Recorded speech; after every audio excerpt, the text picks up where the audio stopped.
So yung mga bossing mga sir, no, nakayari na naman tayo ng isa kanina, no, yung kay Sergeant Pat.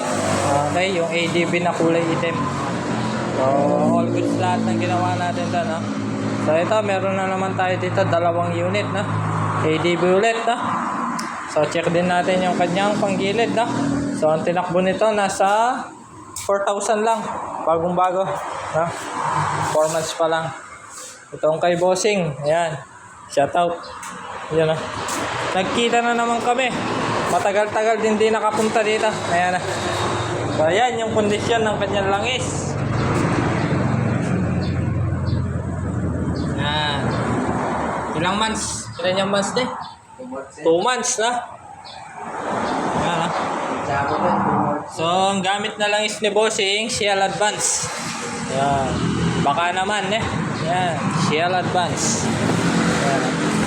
May bit-bit. Okay. So yan, okay na yun sa 2 months, no? Mas maganda kung mapaaga pa. Okay. Medyo maitim na, no? So ito, medyo okay pa naman yung langis na ADB, no? So kapag nag-PMS kayo, no? Ayan, tanggalin nyo to. Tignan nyo, no? Minsan nakakasira din ng motor to, yung strainer nya pag sobrang dumi.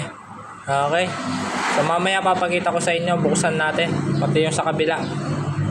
Okay, wag nyong kalimutang hindi linisan yung pinaka strainer. Okay, yun, pa-shout out na lang po sa lahat ng ating mga followers. Okay, pa-share na lang po ng ating video, 2 unit ulit.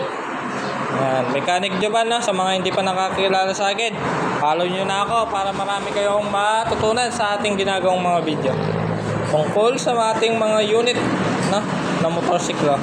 Okay.